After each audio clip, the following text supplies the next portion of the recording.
नमस्कार, सी न्यूज भारत के मध्य प्रदेश छत्तीसगढ़ बुलेटिन में आपका स्वागत है। मैं हूं आपके साथ पवन शर्मा। बीजापुर में सुरक्षा बलों ने माओवादियों द्वारा लगाए गए खतरनाक आईडी को समय रहते बरामद कर नष्ट कर दिया, जिससे सुरक्षा बलों को नुकसान होने से बचाया गया। आखिर सुरक्षा बलों ने ये सराहनीय काम कैसे किया, आपको दिखाते हैं इस रिपोर्ट में।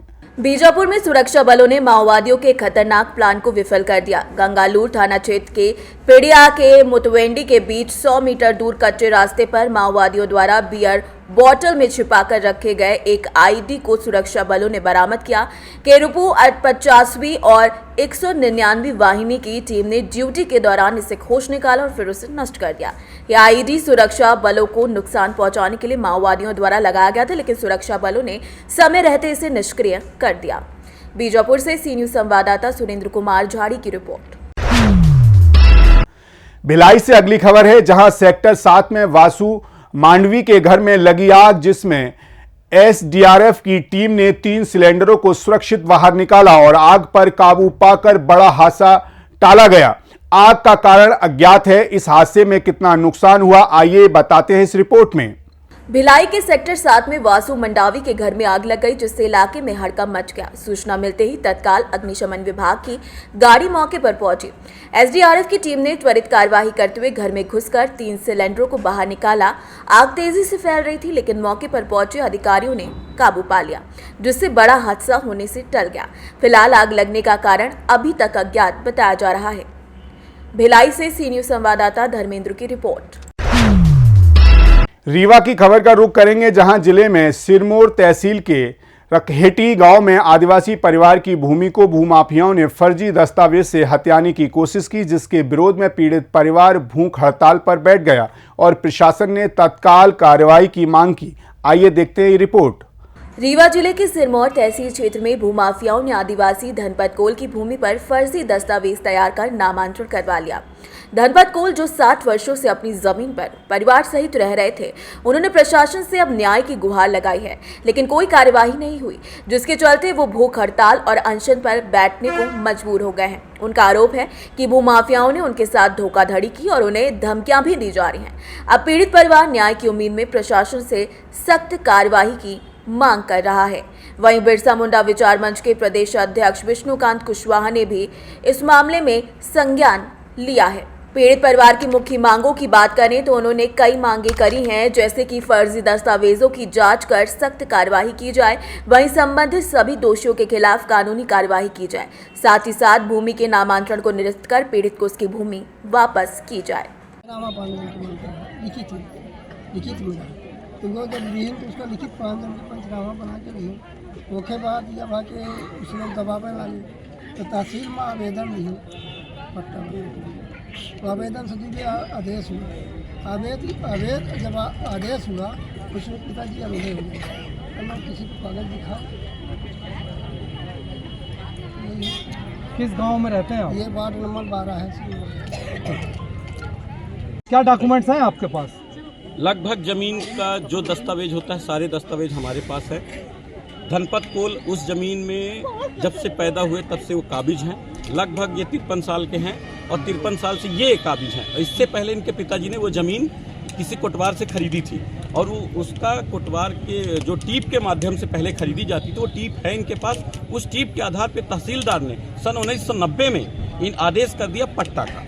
किसी कारणवश ये अनपढ़ हैं, इनके पिताजी अंधे थे, तो पट्टा खसरा में नहीं चढ़ पाया। आदेश है, खसरा में नहीं चढ़ पाया। तो मैं आपसे पूछता हूँ, क्या अधिकार है किसी को उसकी ज़मीन बेच लेने का? यहाँ का जो भूमाफिया है, इनकी ज़मीन बाजार में है, 2 करोड़ उसकी कीमत है, तो भूमाफिया की नज़र पड़ी और फीता से नाप दिया और उसको किसी और को बेच दिया। और पूरा षड्यंत्र, आपको मैं ये कागज़ दिखा रहा हूँ, इसकी जाँच हुई है। ये 63 पन्ने की जाँच यही SDM साहब करवाए। 63 पन्ने कितनी मोटी फाइल बनवा दिए, पर जो मुद्दा है इस जांच में, ये जांच का खसरा,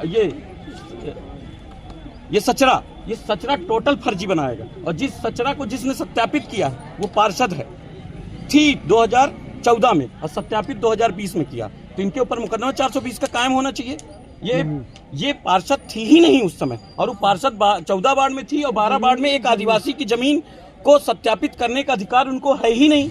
फिर उन्होंने संविधान के सारे अधिकारों को तार तार करते हुए खुद ही वो कमिश्नर बन गई, खुद ही वो कलेक्टर और खुद ही न्यायाधीश, और इसी सचरे के आधार पर उन्होंने रजिस्ट्री करा दी एक सामान्य वर्ग को, जो कि आदिवासी की जमीन का अधिकार नहीं है किसी को रजिस्ट्री करा लेने का। ठीक है, जो भी होगा 6 महीने पहले भी जांच जो हुई उन नियम से हुई है। ज्यूरी का दावा है कि दूसरा व्यक्ति ने उसी जमीन की फर्जी रजिस्ट्री करा लिया है, तो उसका क्या? कहाँ वो जमीन पहले उसका है ये तो प्रमाणित करे ही है इनके पास। मैं वही रिक्वेस्ट कर रहा हूँ आपसे, ये बता नहीं पा रहे हैं कि ये जमीन उनकी कैसे है। केवल मुंह से कह देने से हमारे कि ये जमीन हमारी है, ये कह देने ऐसा तो नहीं होता है ना। इसको अपना ये सजरा और ये प्रमाणित करके बताना पड़ेगा। मैं आपको बता रहा हूँ जमीन किसी चौकीदार के नाम थी, चौकीदार ने बेची है। चौकीदार ने उसको बेची है। पुराना जो रिकॉर्ड, जो डिजिटल रिकॉर्ड हमारे पास है, अब पुराना कह रहे हैं तो ना तो खसरा पुराना भी ला रहे हैं और ना भी मतलब कि थोड़ा सा हम ये करके हम लोग भी मतलब कि जैसे ये नहीं कर पाए हैं। रीवा से सी न्यूज संवाददाता अर्जुन तिवारी की रिपोर्ट। शाहजहांपुर की खबर की ओर बढ़ेंगे, जहां स्कॉर्पियो और अल्टो की कार की भिड़ंत में 2 युवक घायल हो गए। इस गंभीर रूप से घायल महेश पाटीदार के निजी अस्पताल में भर्ती कराया गया, जहां दूसरी मामूली रूप से घायल और स्कॉर्पियो चालक फरार है। पुलिस इस मामले में क्या कर रही है, आइए आपको बताते हैं। 24 फरवरी को शाहजहांपुर में शमशान घाट के सामने 5:30 बजे शाम को स्कॉर्पियो और ऑल्टो कार में भिड़ंत हो गई, जिसमें 2 युवक घायल हो गए। हादसे में ऑल्टो में सवार महेश पाटीदार गंभीर रूप से घायल हुए, जिन्हें शाहजहांपुर के निजी अस्पताल में भर्ती किया गया, जबकि दूसरे व्यक्ति को मामूली चोटें आईं। हादसे के बाद स्कॉर्पियो का चालक मौके से फरार हो गया और पुलिस उसकी तलाश कर रही है। पुलिस ने जेसीबी की मदद से दोनों वाहनों को सड़क से हटाकर यातायात को सुचारू रूप से बहाल किया। शाहजहांपुर से सी न्यूज संवाददाता यूसुफ खान की रिपोर्ट। शिवपुरी की खबर की ओर रुख करेंगे और बताएंगे कैसे जिले में एक जमीन के मामले में धोखाधड़ी का मामला सामने आया, जिसमें जमीन मालिक ने 60 लाख रुपए के चेक के बदले 2 बीघा जमीन की रजिस्ट्री कराई, लेकिन चेक के अकाउंट में पैसे न होने पर कई महीनों से चक्कर काट रहा है और अब उसने पुलिस अधीक्षक से मदद की गुहार लगाई है। इस रिपोर्ट में आइए देखते हैं पूरा मामला आखिर है क्या।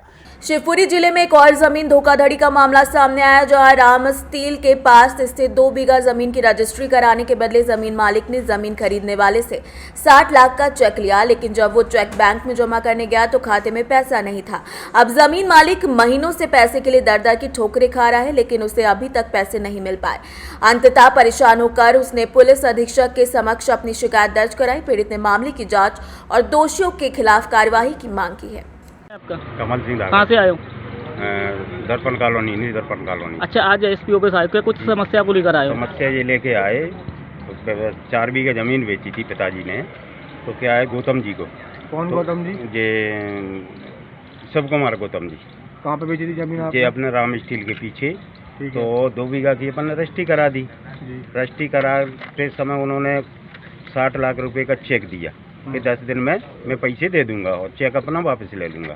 वो पैसा उन्होंने दिया नहीं आजकल, और उस पर ओवर राइटिंग लिख दी। तो बैंक गए, बैंक में उनके खाते में कोई पैसा नहीं था। ओवर राइटिंग किस तरह की लिखी उन्होंने आपके? उनने ओवर राइटिंग पिताजी का नाम गलत डाल दिया था, मतलब बड़े अक्षरों में। हाँ, और उनने क्या है, बैंक में पैसा नहीं था। पैसे उससे बोला बैंक में कि पैसे है नहीं है, तो आके मतलब मेरा चेक मुझे दे दो, और धमकी दे रहा कि मेरे पास कोई पैसा नहीं। पैसे मांगे उनसे? पैसे मांगे तो ये कह रहा मेरे पास कोई पैसा नहीं है, और पैसा मांगोगे तो मैं ये कर दूंगा वो कर दूंगा, उल्टा सीधा बोल रहा, और मेरा चेक मुझे वापस कर दो। कितना समय हो गया इस पूरे विवाद को? इसको करीबन 5-6-7 महीने हो गए। 6-7 महीने। ये शिव कुमार गौतम वही है जो अभी रनिंग में इनके 2-4 और भी केस मामले उजागर हुए हैं? हाँ, उन्हीं की बात कर रहे हैं? उन्हीं की बात कर रहे हैं। तो अभी आपने एसपी साहब को ज्ञापन दिया, क्या बोले एसपी साहब आपसे? एसपी साहब ने ये बोला है कि चलो मैं देख लूँगा और उस पर कार्रवाई होगी। तो आपको क्या धमकी दी उन्होंने? ये धमकी कि मेरा चेक दे दो, मैं पैसे दे चुका, और गाली गलौज कर रहा, और नहीं तो मैं आपको मारूंगा, ये करूंगा, उल्टा सीधा बोल रहा था। और माता जी शांत हो गई, उनको अटैक आ गया, क्यों बार बार घर पे जाता था, जाके धमकियां देता। अकेले जाते थे और भी कोई जाता था? और भी उनके संग 1-2 और जाते थे। कौन? अब उनका पता नहीं है वो कौन है। अब अपन ये चाह रहे हैं अपना पैसे दे दे, 60 लाख रुपए, और नहीं तो अपनी रजिस्ट्री निरस्त करवाई जाए, उनका जो बचेगा वो पैसा हम वापस कर देंगे। बस ये है, और कोई बात। शिवपुरी से सी न्यूज संवाददाता विनोद सिकरवार के साथ ऋषि गोस्वामी की रिपोर्ट। फिलहाल इस न्यूज बुलेटिन में इतना ही। देश दुनिया की तमाम खबरों के लिए बने रहिए सी न्यूज भारत के साथ। हर खबर आपके साथ, आपके हाथ।